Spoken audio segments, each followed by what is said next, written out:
Welcome to International Securities Exchange's podcast series.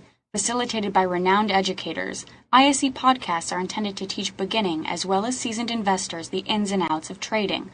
To find an updated list of podcasts, please visit www.ise.com/podcasts. Please be sure to listen to our important message following this episode regarding the risks of investing in exchange-traded options. Some popular institutional strategies for FX. And again, I can't tell you the best strategy for you, but these are some of the strategies that institutions have used. The carry trade, which really didn't work out all that well in 2008. The idea of, let's say, buying the higher yielding currency and selling the lower yielding currency. Well, the U.S. dollar at one point was a high yielder. Now the U.S. dollar is a low yielder. So you could see how these strategies do change. They might change, and of course, they have changed. Trend trading, just like you look at trends and any other, you look at moving averages or however you look at the markets, technical trends, you want to possibly look for technical support and resistance. Value, possibly based on theories such as purchasing power parity, or quite simply the Big Mac index. What's the Big Mac worth in, let's say, London, Toronto, Tokyo, or New York? And basically you can trade that way also. So there are a lot of different ways. Volatility. We saw tremendous volatility in 2008. When we started trading this market in 2007, we saw very low volatility. And these volatilities actually moved from single digits all the way up to, let's say, 30 or 40%. So significant moves. Of course, volatility has been receding. What's most important is what's the volatility going to be over the lifetime of the option that you're trading. Why are currencies gaining in popularity? Well, lower interest rates make currencies an attractive asset class for diversification because, again, currency investments tend to have low correlation with equities and bonds, and we actually saw this in 2008. Interestingly enough, that we saw bonds, U.S. governments rallying, the stock market selling off, but the U.S. dollar actually rallying. Currencies tend to have a lower correlation to systemic risk inherent in the equities market. Now, that's going to depend on the currency you're trading, of course. Traditional currency roles, well, hedging currency risk, especially lower yielding bond investments, trading currencies to enhance returns of a portfolio. The larger institutions began to consider not only hedging, but occasionally directional views. Essentially, do I think this asset is going to be moving up or down in price? And now institutions in the last couple of years have realized the value of not only the spot trading, but the options market. And how you can actually get into an options position with limited risk and take advantage of a view that you may have, that the dollar is going to either rally or the dollar is going to sell off. Currently, many experts believe that the currency market is an alternative asset class. So governments and markets, well, market information tends to be viewed in different ways, creating opportunities for market participants. So it depends on your view. Some of you may like to trade very, very short term.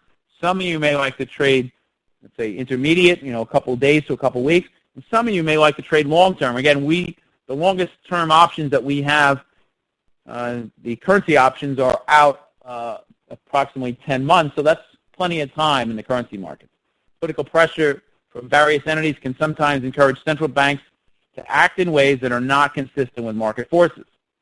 So let's take a look of U.S. dollar versus the Canadian dollar.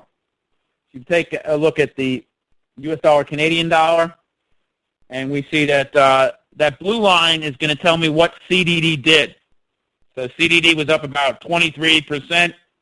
You'll see the red line is the S&P 500. So you'll see that there was a correlation there for a while that the way the CDD and the S&P 500, they're sort of moving pretty much in lockstep. And then all of a sudden in June, and this could have been a nice trade for us, that when the trend sort of broke the other way, you saw the Canadian dollar sell off, which meant the U.S. dollar was rallying, but the U.S. stock market was selling off. So, and again, the stock market was off at one point over 50%. And you'll see that denoted by the red line. And we'll go through the other currency pairs.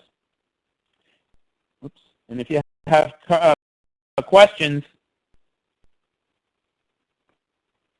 question here from Bernard, can you get these graphs? Well, actually, this graph I got at Yahoo, so anyone could do this. You could just type in U.S. dollar Canadian and then relative to the S&P 500.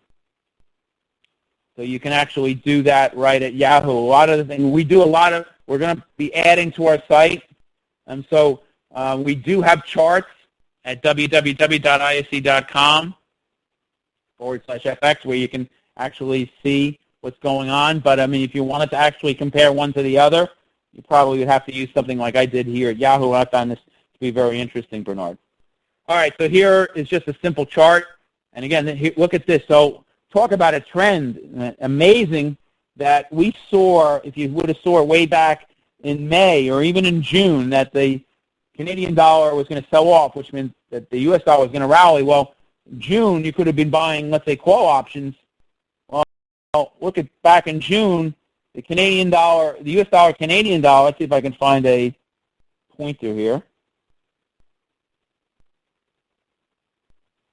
So that was around, let's say, in June. So anywhere in here, trading around 102. Now, granted, for a month or two, the Canadian dollar held up pretty well. But once there was a breakout here, let's say here at 103 or so, well, we were off to the proverbial races. And Jason Ayers, actually, if you go back and listen to his FX Options Weekly Outlook, talked about this possibility when the U.S. dollar broke out here. Again, it had sort of a sell-off back down into the 105 range. And then from September, what a run from 105 up to approximately 130.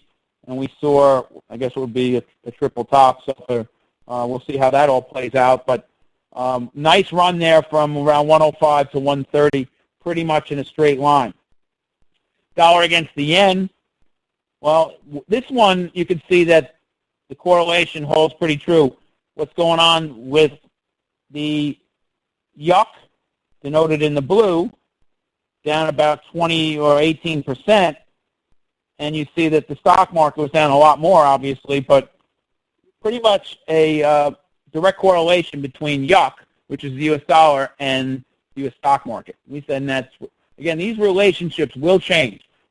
But if you can determine the trend early enough, well, you may have a trade on your hands. So here, and we see this, the trend was moving up, and then a breakdown, and then we see a significant decline.